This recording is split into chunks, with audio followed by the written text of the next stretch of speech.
पुण्यात काका आणि पुतणीच्या नात्याला काळीमा फासणारी घटना समोर आली आहे. घरात झोपलेल्या अल्पवयीन पुतणीसोबत गैरकृत्य करण्याचा प्रयत्न करत तिचा विनयभंग केला. दरम्यान आरोपीने 1 वर्षापूर्वी तिच्यासोबत लैंगिक अत्याचार केल्याचंही समोर आलंय. हा प्रकार वाघोली परिसरात घडला आहे. या प्रकरणी 32 वर्षाच्या व्यक्तीवर गुन्हा दाखल केला आहे. याबाबत पीडित मुलीच्या आईने सोमवारी लोणीकंद पोलीस ठाण्यात फिर्याद दिली आहे. त्यानुसार फिर्यादी यांच्या 32 वर्षाच्या दीरावर IPC 354, 376, 2N, 323, 506 यासह पोक्सो कायद्याअंतर्गत गुन्हा दाखल केला आहे. हा प्रकार सोमवारी दुपारी 4च्या सुमारास घडला आहे. पोलिसांनी दिलेल्या माहितीनुसार फिर्यादी यांची 16 वर्षाची अल्पवयीन मुलगी फिर्यादी यांच्या दुकानाशेजारी असलेल्या खोलीत झोपली होती. त्यावेळी आरोपीने मुलीसोबत गैरवर्तन करण्याचा प्रयत्न केला. सध्या गुन्हेगारीचं प्रमाण दिवसेंदिवस वाढत आहे. अशातच एक हृदयद्रावक घटना उघडकीस आली आहे. एका व्यक्तीने आपली पत्नी, मुलगा आणि तिच्या प्रियकराची ट्रकने चिरडून हत्या केली. मात्र सुरुवातीला हा अपघात असल्याचं दिसत होतं. मात्र पोलिसांनी या प्रकरणाचा तपास केला असता सत्य बाहेर आलं. खरं तर हा अपघात नसून खून होता. पोलिसांनी तिन्ही मृतदेह ताब्यात घेऊन शवविच्छेदनासाठी पाठवले आहेत. पारुल असं मृत महिलेचं नाव आहे. केटरिंगचं काम करणाऱ्या नवनीत नावाच्या तरुणाशी तिचे प्रेमसंबंध होते. यानंतर गेल्या 20 दिवसांपासून ती पतीला सोडून प्रियकर नवनीत वारूसोबत राहू लागली. तिने आपल्या 12 वर्षाच्या मुलालाही सोबत घेतलं. याचा राग आरोपी पती प्रवीण डफडाला होता. त्यांनी नवनीत विरोधात पोलिसात तक्रारही केली होती. या प्रकरणी पोलिसांच्या पथकाने पारुल आणि तिचा प्रियकर नवनीतला भक्तिनगर पोलीस ठाण्यात बोलावून त्यांची चौकशीही केली होती. चौकशी दरम्यान पारुलने पोलिसांना सांगितलं की तिच्या प्रियकराने तिच्यावर जबरदस्ती केली नाही, ती नवनीत सोबत तिच्या स्वेच्छेने गेली होती. यानंतर प्रवीणने पत्नी आणि तिच्या प्रियकराचा खून करण्याचा कट रचला. त्याने असा हत्येचा प्लॅन बनवला की लोकांना वाटेल की तिघेही अपघातात मरण पावले. विजयादशमीच्या मुहूर्तावर लातूरातील बार्शी रोडवरील एका शोरूम मधून नवी कोरी गाडी बाहेर काढली आणि 5 मिनिटाच्या अंतरावरच अपघात झाला. पाठीमागून आलेली भरधाव ट्रक नव्या गाडीवर आदळल्याने मोठं नुकसान झालं. याबाबत MIDC पोलीस ठाण्यात मात्र या अपघाताची नोंद झाली नसल्याचं पोलिसांनी सांगितलं. पोलिसांनी सांगितलं, विजयादशमीच्या मुहूर्तावर बार्शी रोडवर असलेल्या वाहनाच्या शोरूम मधून नवी गाडी खरेदी करून ती बाहेर काढून जाताना पाठीमागून आलेल्या ट्रकने जोराची धडक दिली. हा अपघात मंगळवारी सायंकाळच्या सुमारास बार्शी रोडवरील 5 नंबर चौक परिसरात घडला. या अपघातानंतर दोन्ही वाहने जागेवरच थांबवल्याने काही काळ वाहतूक कोंडी झाली होती.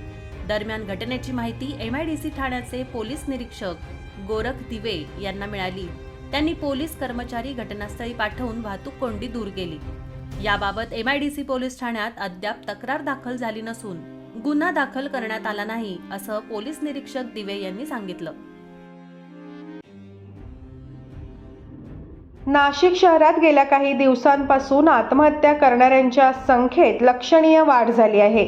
शहरातील वेगवेगळ्या भागांमध्ये राहणाऱ्या 5 जणांनी रविवारी आत्महत्या केल्याची धक्कादायक घटना समोर आली आहे. या आत्महत्येमध्ये 2 महिलांसह एका तरुणाचाही समावेश आहे. नाशिक शहरातील आडगाव, अंबड, म्हसरूळ, नाशिक रोड व उपनगर पोलीस ठाण्याच्या हद्दीत या घटना घडल्या असून यांच्या मृत्यूच्या नोंदी करण्यात आल्या आहे. शहरातील वेगवेगळ्या भागात 5 जणांच्या आत्महत्या झाल्यामुळे शहरात एकच खळबळ उडाली आहे.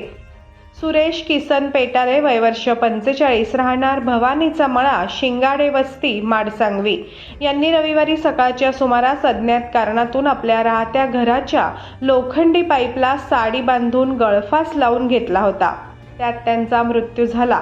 तर अशोक दामू सुरवाडे, वय वर्ष 52, राहणार खोलेमळा, रोकडोबावाडी, यांनी रविवारी अज्ञात कारणावरून आपल्या राहत्या घरातील किचनमध्ये छताच्या लोखंडी हुकला दोरी बांधून गळफास घेतला. त्यातच त्यांचाही मृत्यू झाला. तर तिसरी घटना ही पळसे येथे घडली आहे. या घटनेत यशोदाबाई किसन थोरात, वय वर्ष 75, राहणार बंगाली बाबा, यांचा रविवारी सायंकाळच्या सुमारास परिसरातील सामूहिक विहिरीत मृतदेह सापडून आला. लोक पुनर्जन्मावर विश्वास ठेवत नाही, मात्र मध्येच असंच काहीतरी घडतं ज्यानंतर लोक पुनर्जन्माच्या कथा पुन्हा सांगू लागतात. पुनर्जन्माची अशीच एक धक्कादायक घटना झाशीमध्ये घडल्याचा दावा केला जात आहे. यात 2 सख्ख्या भावांमध्ये भांडण झालं. दोन्हीही भावांची हत्या झाली. यानंतर दावा केला जात आहे की एक भाऊ माणूस म्हणून तर दुसरा भाऊ साप म्हणून जन्माला आला. झाशी मुख्यालयापासून 35 किलोमीटर अंतरावर असलेल्या चिरगाव पोलीस ठाण्याच्या हद्दीतील पत्ती कुम्हारा या गावात एका वृद्धाला 12 वेळा सापाने चावा घेतल्याने गावात भीतीचं वातावरण निर्माण झालंय. या व्यक्तीला वयाच्या 30व्या वर्षी पहिल्यांदा साप चावला. यानंतरही त्याला साप चावण्याचा क्रम सुरूच राहिला. या वृद्धाला आतापर्यंत 12 वेळेस साप चावला असल्याचा दावा केला जात आहे. असाही दावा केला जात आहे की ज्या व्यक्तीला साप चावला होता त्याला स्वप्न पडायचं की आज तुला साप चावेल आणि दुसऱ्या दिवशी त्याला साप दंश करायचा. गावातील रहिवासी सीताराम अहिरवार यांना गेल्या अनेक दशकांपासून सापांच्या भीतीच्या सावटाखाली जगावं लागतंय.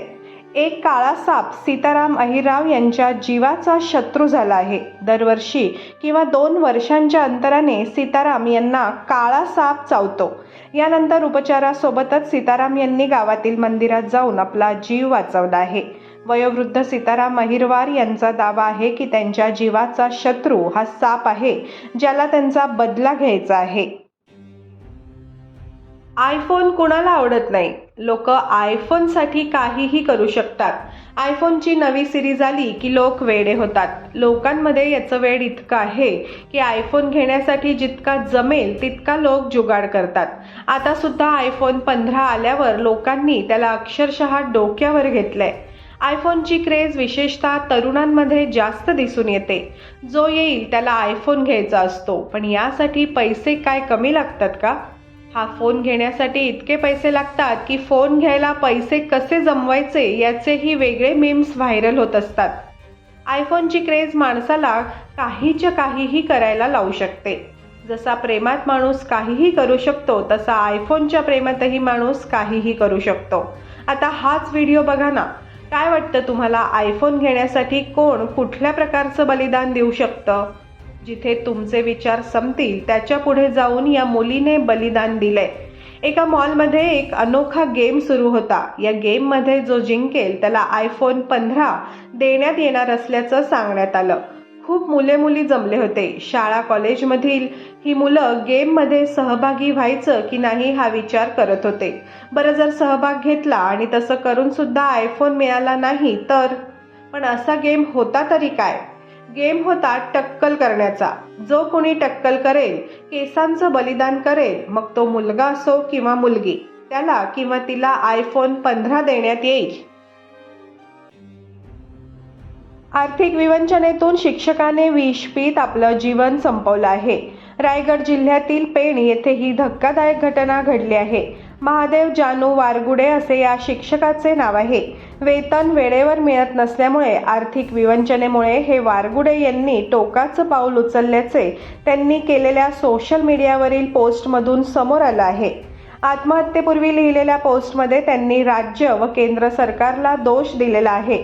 तासिका कर्मचाऱ्यांना लवकर कायम करा, तसेच पगारातही वाढ करा, नाहीतर माझ्यासारखी प्रत्येकावर ही परिस्थिती यायला वेळ लागणार नाही. माझी सोन्यासारखी मुलं सोडून जाताना काय वेदना होत आहे हे सरकारला आता तरी कळणार आहे की नाही, असा सवाल देखील त्यांनी उपस्थित केला होता. लिव्ह इन रिलेशनशिपमध्ये राहणाऱ्या प्रियकराने आपल्या प्रेयसीला मारून संपवल्याची अनेक प्रकरणं तुम्ही ऐकली असतील. अशीच एक घटना आता इंग्लंडमधून समोर आली आहे, जिथे एका प्रियकराने आपल्या प्रेयसीला इतक्या दुर्दैवीपणे मारून संपवलं की ऐकूनच तुमच्या अंगावर काटा येईल. मागील 10 वर्षांपासून हे जोडपे रिलेशनशिपमध्ये होते. दोघेही लिव्ह इनमध्ये एकत्र राहत होते. यातील प्रियकराचं नाव जेम्स कॅम्पेबल तर प्रेयसीचं नाव कोलेट मायर्स आहे. जेम्स कॅम्पेबल हा कोलेट मायर्स आणि हे दोघे मागील 10 वर्षांपासून एकमेकांसोबत राहत होते. इंग्लंडमधील लेमिंग्टन शहरात ते राहत होते. दोघांमध्ये झालेल्या क्षुल्लक वादावरून जेम्स कॅम्पेबलने त्याची गर्लफ्रेंड कोलेटची निर्घृणपणे हत्या केली. कोलेटला मारण्यासाठी जेम्सने बेसबॉल बॅटचा वापर केला. बेसबॉलच्या बॅटने प्रियकराने प्रेयसीला इतकं मारलं की तिला हॉस्पिटलमध्ये आणल्यावर तिची अवस्था पाहून डॉक्टरही थक्क झाले. जेव्हा डॉक्टरांनी कोलेटचं पोस्टमॉर्टम केलं तेव्हा त्यांना समजले की कोलेटच्या मानेतील हाडांना गंभीर दुखापत झाली. तिचा पाठीचा कणाही मोडला होता. डोक्याला मार लागल्यामुळे डोकंही फुटलं होतं आणि त्यामुळे रक्तस्राव सुरूच होता.